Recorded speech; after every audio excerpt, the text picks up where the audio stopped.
si tour namin, kasama namin. Oh my God.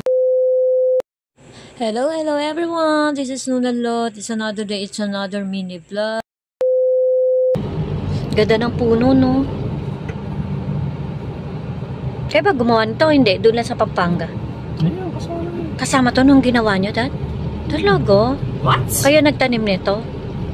Grabe, no? Wow. Kala ko hanggang doon lang sa kila ati Isang. Grabe, no? Kaya nagtanim nito. So, ibig sabihin na taon na itong puno. Kailan? Kailan nyo tinanim itong mga punong to? Elementary. Grade 5. Ilang year ka no? 19 ano yon? 97. Mga 75 siguro. Ayan guys, 1975. Kasi edad ko pala yung mga punong nakikita nyo guys. Actually guys, little story lang, little sharing. Yung pamilya ng asawa ko ang nagtanim nito mga puno dito sa Pampanga. 1975 daw itinayo itong mga punong ito guys. Biruin nyo, kasing edad ko pala itong puno na ito. 1975 ako. So anyway, yun lang, just sharing. So ayan naman, rustica. Actually meron yan sa sa may Novali, rustica. Ayan. And we're heading to Pure Gold Clark. Ayan. So, thank you naman, sweetheart. At oh, thank you so much. talaga namang, yes, pinagbigyan niya ako pumunta ng Clark. Kasi wala rin man ako gagawin sa bahay. Charot. Sabi ng asawa ko, ang sigla ko raw pag nasa labas. Pag nasa loob ng bahay, matamlay. What? By the way guys, ayan si Tor kasama namin. At first time namin isinama sa malayo. And sabi namin nga, ipapasyal namin sa Clark doon sa field, sa malawak doon. Anyways, ayan natutulog siya for today's video. And talaga namang ka-sweet ng batang to. Ayan, nagulat siya dyan guys. Nagulat siya pero natutulog siya dyan. Siguro na naginip siya or something. So anyway, sabi namin, sige nga, try natin kung kaya natin alagaan to at hindi maglulurit. Anyways, hindi kami nag-endlex. So ayan, nakikita nyo na bye-bye na kami malapit sa Friendship Korean Highway going to Clark. So, bali, hindi ko na video lahat kasi medyo malayo. From Bulacan to Kalumpit to Apalit, Pampanga, San Matias, Santo Tomas, hanggang rotonda na kami sa San Fernando, Pampanga.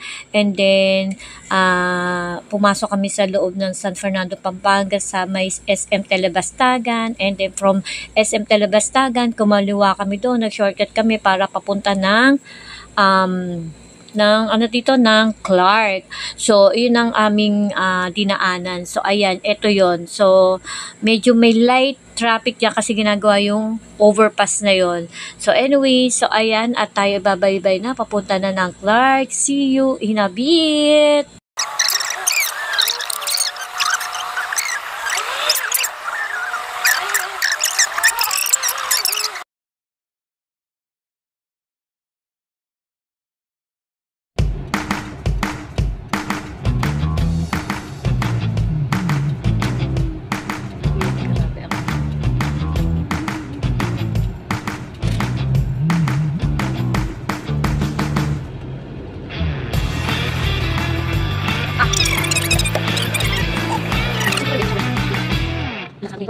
Baby, tulog na tulog guys, oh. Ayun, oh. Naka-diaper ang baby ko. Tagalan, sapeng ko. Ayan na. We're going left.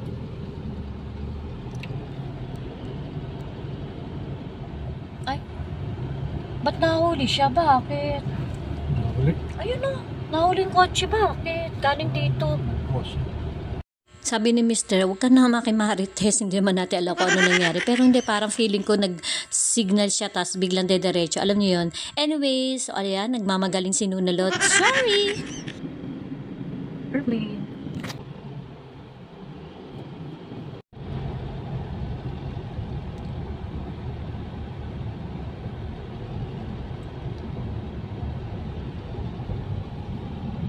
Ito pala. Yes, everyone. Alam niyo ba dito sa Clark, ito yung dinadayo na park na meron dito naka-display na malaking eroplano. And yes, pwede ka dito mag-picnic, activities, marami activities dito, photoshoot, etc. So, ayan naman guys. Dati nagpunta na kami dyan lagi, pero ngayon hindi na kami dadaan kasi meron kaming tour para hindi namin field dyan. trip. Ang daming bus, ang daming educational trip ata for today's video. And yes, so ayan, dire-diretso lang tayo dito at matadaanan natin yung dating entrance ng Clark International Airport. Pero sa kabilang side na siya. So anyways, papunta na tayo ng Pure Gold.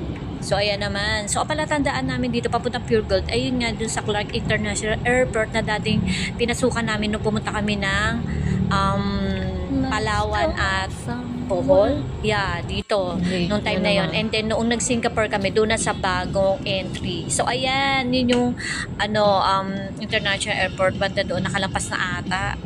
Ay, narito na ako. Basta yan dyan.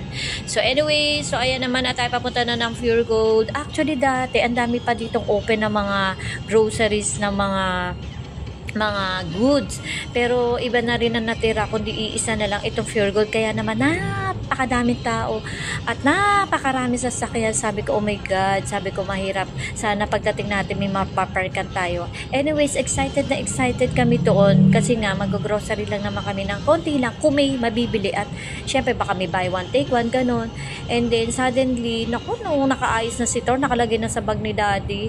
And then ayun, nabasa na agad namin sa entrance na no pets allowed. So sabi ko, hindi na ako papasok. Sabi ni Mr. Pumasok ka na, bili mo na yung gusto mo. So ang ginawa ko na lang, pumasok agad ako dito sa mga goods na pagkain. And then, yun nga, parang hindi ko feel na mag-grocery kasi nga nasa labas sila lahat. So ayan, dito lang ako sa Bukana. And then hindi na ako nag-ikot sa mga appliances. Pero yun ang gustong gusto ko, yung mga body lotion,